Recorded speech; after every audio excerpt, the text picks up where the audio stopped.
Khulna art একাডেমির পক্ষ থেকে সকলকে শুভেচ্ছা জানিয়ে আমরা একটু করতালির মাধ্যমে আমাদের আজকের অতিথিকে একটু অভিনন্দন জানাবো। আমাদের মাঝে ঢাকা থেকে আগত আইন মন্ত্রণালয় আছেন। আমরা আজকের অতিথিকে ফুল দিয়ে শুভেচ্ছা জানাচ্ছি খুলনা আর্ট একাডেমির পরিবারের পক্ষ থেকে। সবাই আমাদের অতিথির জন্য শুভকামনা করবেন। তারই সঙ্গে আছে তারই সহধর্মিনী খুলনা যুব উন্নয়নের সাথে সংযুক্ত আছেন। আমরা তাদের কর্মস্থান সম্পর্কে এবং তাদের নাম তাদের নিজের মুখ থেকে আমরা শুনবো। আমরা আবারও খুলনা আর্ট একাডেমির পক্ষ থেকে তাদের অভিনন্দন জানাই আমাদের প্রতিষ্ঠানে আসার জন্য। ধন্যবাদ। আসসালামু আলাইকুম। আমি খুলনা আর্ট একাডেমিতে আসতে পেরে আমি খুব গর্বিত। আমার নাম আসাদ, আমি আইন মন্ত্রণালয়ের ব্যক্তিগত কর্মকর্তা। আমি আপনাদের খুলনাতে আসছি বেড়াতে। খুলনা যুব উন্নয়ন অধিদপ্তরে আমি অবস্থান করছি। ধন্যবাদ সবাইকে। আমি প্রেমা খান জুলি, আমি প্রশিক্ষক block batik and screen printing যুব উন্নয়ন অধিদপ্তর খুলনাতে আছি। আমি রিসেন্টলি খুলনাতে এসেছি। খুলনাতে এসে এরকম একটা সুন্দর পরিবেশে এসে সত্যি খুব ভালো লাগছে। খুলনা আর্ট একাডেমিকে অবশ্যই ধন্যবাদ জ্ঞাপন করছি আমাদের এরকম সুন্দর একটা মুহূর্ত উপহার দেওয়ার জন্য। ধন্যবাদ। ধন্যবাদ। অনেক সুন্দর আপনাদের। আসলে আপনারা দুজন একজন সৃজনশীল মানুষ আর একজন আমাদের দেশের একটা গুরুত্বপূর্ণ একটি পদে তিনি নিয়োজিত আছেন। আমরা আপনাদের পেয়েও খুবই আনন্দিত। আমাদের এখানে যে আপনারা আসছেন, আপনারা ঢাকায় থাকেন, রাজধানীর মানুষ, আপনারা এখানে এসে আমাদের এই ছোট্ট পরিসরে কেমন লাগছে? ধন্যবাদ আপনাকে। আমি প্রথমে আপনার গুগলে সার্চ দিয়ে আপনার প্রতিষ্ঠানের নামটা পেলাম। তো আপনার বিভিন্ন আর্ট সম্পর্কে আমি অবগত হলাম। আপনার বিষয়টা আমি ইউটিউবে দেখলাম যে আপনার আর্টগুলো অনেক সুন্দর। তো আমি আপনার সাথে যোগাযোগ করে আপনার প্রতিষ্ঠানে দেখতে আসলাম।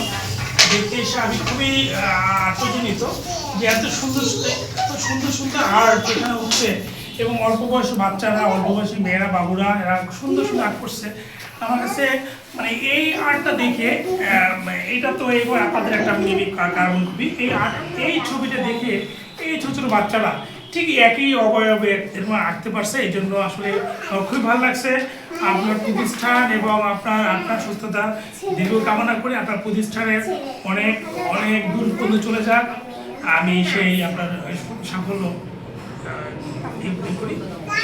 কামনা করি। ধন্যবাদ। আপনারা দেখছেন হয়তো বা ওদিকে তাকালেন কিনা, আমাদের ছোট্টটা মিনি জাদুঘরের মতো ঐতিহ্য সংরক্ষণ একটা জাদুঘরের মতো। এটা এই দেখুন, এখানে এই যে মিস্ত্রিরা যে কাজ করতো তাদের যে ব্যবহৃত বিষয়গুলো, এগুলো কিন্তু এখন আর কোনো কাজে লাগে না তাদের। মানে এখন সব ইলেকট্রিক যে মানে আপনার যন্ত্র বের হয়েছে, একটা নাট আটকাতে গেলেও মানে আপনার ইঞ্জিন দরকার হচ্ছে, আবার হচ্ছে খুলতে গেলেও দরকার হচ্ছে। কিন্তু এক সময় তো সব হাত থেকে সব ম্যানুয়াল ছিল। তো এই যে এই বিষয়গুলি থেকে বেশ শ্রম দিয়ে কিন্তু কাঠটা ছিদ্র করতে হতো। আর ওই মিস্ত্রির কিন্তু শরীরের অঙ্গ প্রত্যঙ্গের কাজ হতো, অর্থাৎ ঘাম জড়াতো শরীর থেকে। আর মানুষরা কিন্তু হার্ট অ্যাটাক করতো না, বাট এই যে ডায়াবেটিস বা বিভিন্ন ধরনের যে সেই ব্যাধিগুলো কিন্তু ছিল না। এখন কিন্তু শৌখিনতার জন্য দেখেন খুব তাড়াতাড়ি মানুষ রোগে জড়ায় যাচ্ছে, আনাইলে আপনার খুব তাড়াতাড়ি সে হার্ট অ্যাটাক করে পরপারে চলে যাচ্ছে, পরিবারকে বিপদে ফেলে। তো এই যে আমাদের শৌখিনতা বাড়ছে, কিন্তু আমাদের কি এতে আমাদের বিপদ বা ডেকে নিয়ে আসা হয়েছে আমি মনে করি। তো এগুলো রেখেছি আমাদের শিক্ষার্থীরা দেখে এটা সম্পর্কে নাম জানে, বা এখানে প্রায় 250 উপরে বিষয় আমরা সংরক্ষণ করে রেখেছি, যা আমরা ছোটবেলায় সবাই আমরা দেখেছি শৈশবে, কিন্তু এখন সেই বিষয়গুলি জাস্ট হয়েছে একদম অপ্রয়োজনীয় একটি বিষয় হয়ে গেছে, যেটা হয়েছে যে ভাঙারির দোকানে নয়তো বা কোনোভাবে ফুটপাতে যে ভাঙারি এলাকাদের কাছ থেকে এই ধরনের বিষয়গুলি আমরা সংরক্ষণ করে থাকি। আবার কেউ শুভাকাঙ্ক্ষী যারা আমাকে ভালোবাসে, আমাকে যারা ফেসবুকে ইউটিউবে যারা আমার সাথে যুক্ত আছে, তারা দেখা যায় আমার সাথে যোগাযোগ করেও তারা কিন্তু এইভাবে আমাকে উপহার অনেকে দিয়েছে। যেমন লালমনিরহাট থেকে একজনে পাঠিয়েছে ওই আপনার একটা জল নেতি, অর্থাৎ ওই ছোট্ট একটা জল নেতি পাঠাইছে। এই পাশে আসেন, আমি একটু বের করে দেখাই দিলাম। তারপরে কয়লা, এই যে এর কোনো ইলেকট্রিকের কোনো কাজ ছিল না, হ্যাঁ। তারপরে এই যে তালা, আগেকারের তালা, এটাকে কামারের তালা।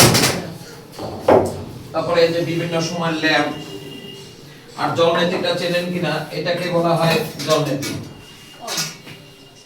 বদনির মতো কিছুটা, কিন্তু এটা বদনা হিসেবে ব্যবহার করা হতো না। এটা ব্যায়াম যারা করে, মানে তাদের এটা ব্যায়াম করার একটা উপকরণ। তো এই যে বিষয়গুলি আমাদের এখানে যেগুলোই আছে। তারপরে আপনার মুদ্রা টাইপের যা আমাদের কাছে 5 পয়সা, 10 পয়সা, 1 পয়সা, এর মধ্যে সব টাকা। বিভিন্ন বিভিন্ন সময় আপনার এর মধ্যে টাকা আছে। 25 পয়সা, 1 পয়সা কি দেখেছেন আপনারা? দেখছেন? আচ্ছা, এর ভিতরে ধরুন লাল পয়সাটা 10 পয়সা, 5 পয়সা।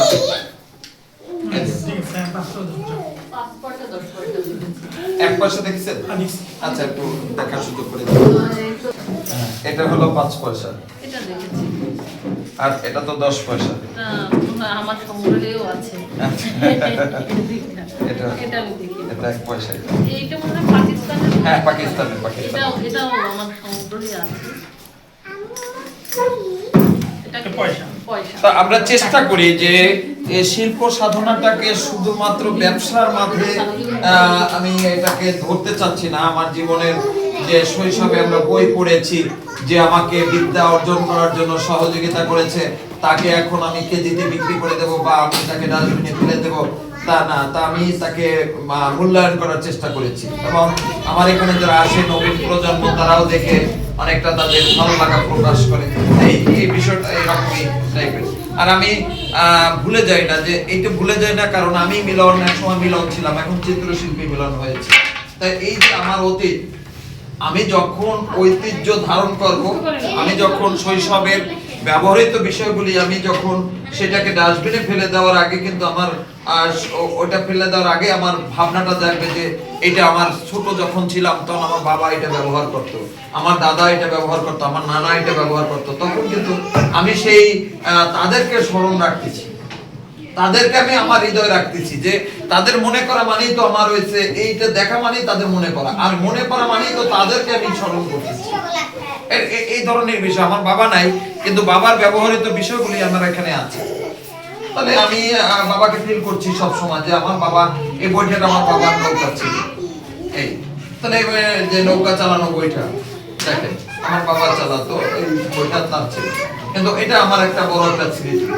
এই যে বিষয়টা, এটা শিশুরা তেমন যখন নৌকার ছবি আঁকে, তখন কিন্তু বইটা কেমন হয় সেই শেপটা কিন্তু একবার দেখলে ওর কিন্তু বইটা আরো ভালো হয়। এটাই বিষয়। ম্যাডাম, আপনার ভালো লাগছে কিনা আমাদের প্রতিষ্ঠান? অনেক ভালো লাগছে। আমি খেয়াল করছিলাম, অনেকক্ষণ ধরে ওদিকে তাকিয়ে দেখছি, শুধু দেখছি। এর ভিতরে একটা রেডিও আছে, যেটা হয়েছে সম্প্রীতি একটু বের করে দেখাও, রেডিওটা একটু দেখাও। ওটা আপনার দেখেননি হয়তো বা কখনো, কারণ ওইটা এখন পর্যন্ত কেউ দেখেনি, কারণ ওটা দেখার কথাও না, কত আগের কোনো ঠিক নেই। অনেক দাও এটা আমাকে একটু। তারপরে আপনাদের ওখানে কলম আছে বিভিন্ন সময়, মোবাইল আছে বিভিন্ন সময়, যেগুলো হয়েছে অ্যান্টেনাওয়ালা মোবাইল।